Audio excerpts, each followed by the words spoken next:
Olá e bem-vindos a mais uma análise. Hoje a gente vai mergulhar na história de um dos clãs mais complexos e fascinantes de Vampiro à Máscara. O clã Tremere. Com certeza. Nossas fontes aqui detalham uma trajetória impressionante e a nossa missão é entender como exatamente um grupo de magos mortais que estava quase perdendo tudo conseguiu se reinventar. E não só se reinventar, né? Se tornar um dos clãs de vampiros mais poderosos, organizados e, vamos ser sinceros, mais temidos que existem. Exato. E para entender o tamanho disso, a gente precisa falar de uma coisa essencial na sociedade dos vampiros: o conceito de antediluviano. Certo. O termo, que vem da Bíblia, significa antes do dilúvio, e ele é usado por os fundadores dos clãs, os vampiros de terceira geração. A realeza vampírica, basicamente? Exatamente. Para um vampiro, tudo é linhagem. O poder, o status, a legitimidade. Tudo volta até Caim. E é aí que a história dos Tremere já começa torta. Porque eles não tinham um... Não tinham. Diferente de todos os outros grandes clãs, eles não possuíam um antediluviano. Eles eram, desde o primeiro dia, forasteiros, usurpadores. Isso porque a origem deles não é vampírica.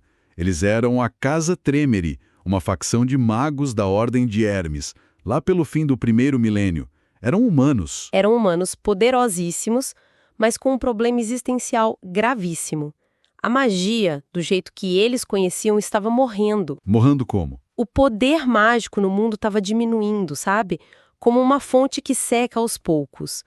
Para um grupo que baseou todo o seu poder nisso, era o fim do mundo. E a reação do líder, o próprio Tremere, é o que define tudo que vem depois, né? Totalmente. Enquanto os outros magos negavam ou se desesperavam, ele foi pragmático. Ele juntou seu círculo de confiança e deu a ordem.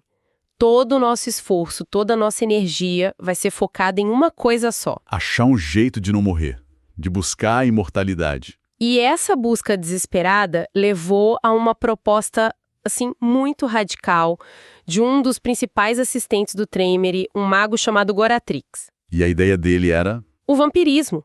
Ele vinha estudando os vampiros e percebeu duas coisas. Primeiro, eles tinham poderes parecidos com magia. E segundo, eles não morriam.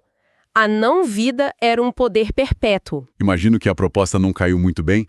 Chegar para um conselho de magos super orgulhosos e falar, olha, a solução é a gente virar monstro. Foi um caos. Voaram acusações de loucura, de heresia. Étrios, que era o conselheiro mais próximo de Tremere, foi radicalmente contra. Ele viu o vampirismo como uma abominação. Uma troca da alma pela sobrevivência. Exato. Mas no fim, o desespero falou mais alto. Eles chegaram a um acordo, mesmo que a contragosto. O vampirismo era a única chance. Ok, mas como eles fizeram isso? Não é só decidir virar vampiro, né? É aí que a história fica nebulosa, cheia de propaganda. O ritual foi em 1022, mas o como é o grande debate. A versão que os inimigos deles adoram contar é que eles capturaram vampiros Tzimisce e usaram o sangue deles à força. O que faria deles só uma linhagem, não um clã de verdade. Exato. Diminuiriam muito o status. Seriam ladrões desde o início. E qual outra versão? A que eles contam? A versão deles é que foi um processo alquímico único, uma criação genial deles, uma poção de imortalidade. Obviamente, a primeira teoria é bem mais popular. Porque já carimba eles como usurpadores para sempre. Exatamente. Só que tem um detalhe crucial aí, uma ironia terrível. Qual? No momento em que eles se tornaram vampiros, eles perderam a magia. Espera aí. Como assim? O objetivo era justamente preservar a magia. Pois é. A transformação vampírica, no fundo, é uma maldição que corta sua conexão com a vida. E a magia mortal deles, a magia hermética, estava ligada a essa centelha de vida, ao avatar deles. Então a maldição de Caim aniquilou a magia deles. Aniquilou. Eles se viram imortais, sim, mas vazios. Tiveram que começar do zero absoluto. Que desastre. Então eles são vampiros recém-nascidos, sem a magia que definiu a vida deles, e imagino com um monte de inimigos novos. Um monte. Por isso se diz que o clã Tremere foi forjado no fogo. A pressão era absurda. Primeiro, eles não entendiam nada da própria condição de vampiro. Segundo, a própria casa Tremere rachou, gerando um conflito interno brutal. E terceiro, os inimigos externos. Dois tipos. Os outros magos, que os viam como traidores, e os outros vampiros, que os viam como intrusos arrogantes. Sobreviver a isso parece quase impossível. Não foi sorte, né? Teve que ser tudo calculado. Essa mentalidade de aplicar uma disciplina quase científica num problema caótico é fascinante. Com certeza. Essa capacidade de focar, de estudar metodicamente um problema e se preparar é o que separa o sucesso do fracasso. É curioso, mas quem gosta de RPG geralmente tem esse perfil mais criativo, inteligente, envolvido com leitura. Sim, é verdade. E essa dedicação toda combina muito com quem estuda para grandes desafios, como concursos e provas.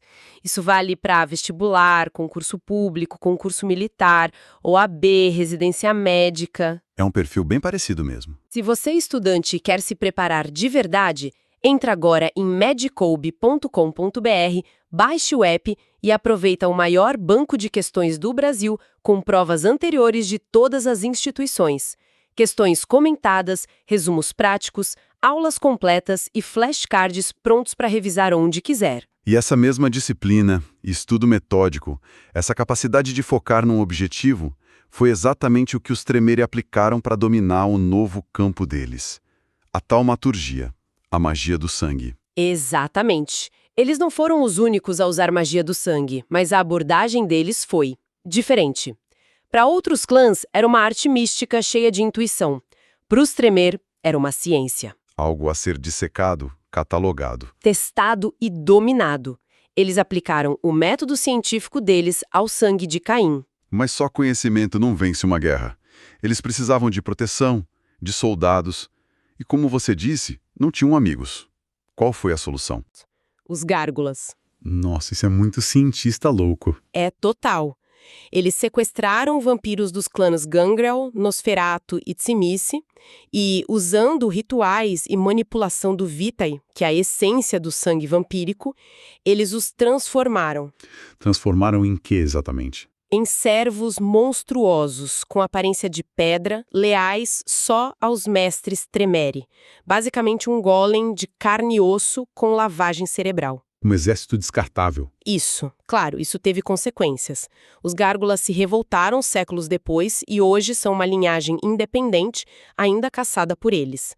Mas a verdadeira arma secreta, a maior vantagem deles, não foi essa. Não. Foi algo organizacional.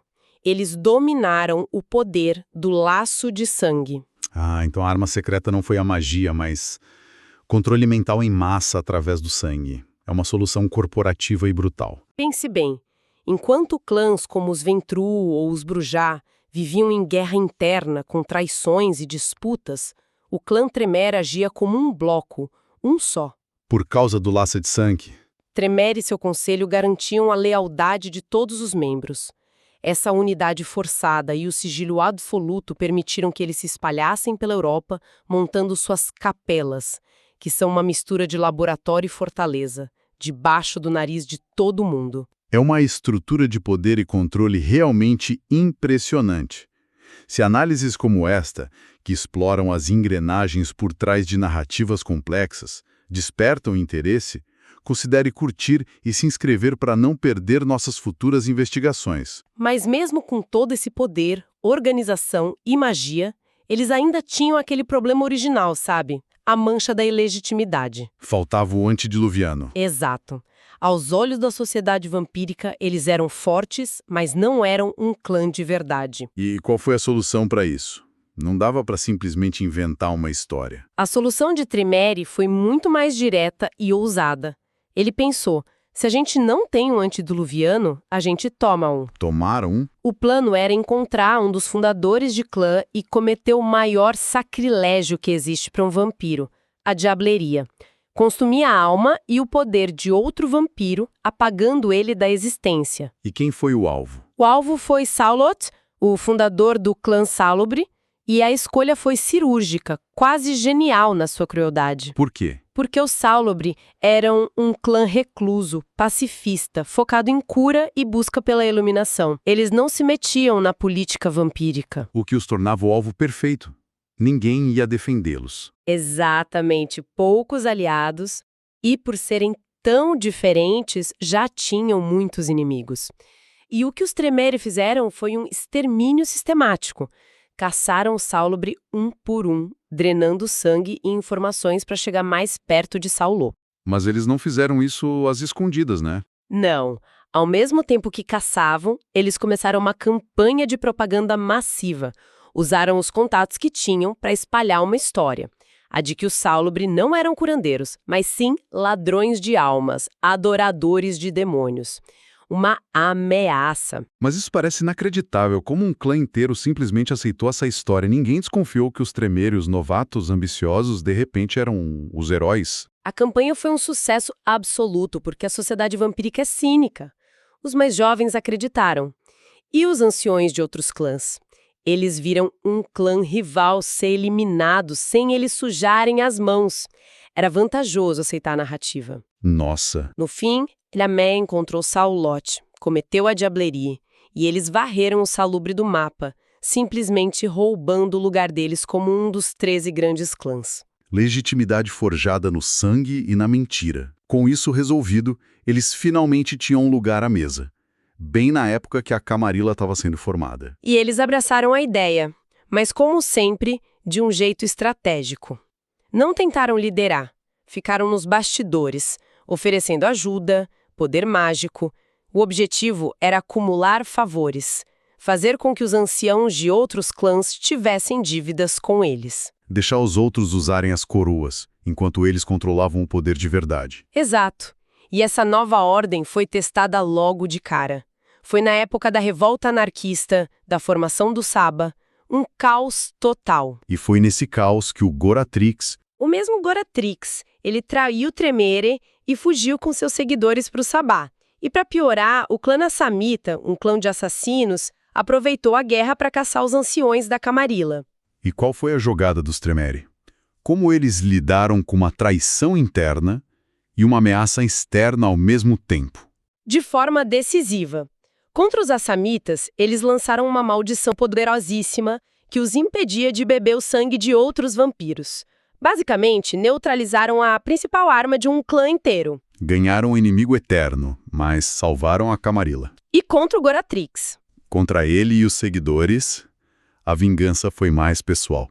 Lançaram outra maldição, uma que marcava a aura de cada um deles com um símbolo de traição visível para qualquer outro Tremere. Eles não só puniram, mas criaram um sistema de identificação. Essas duas ações solidificaram o lugar deles.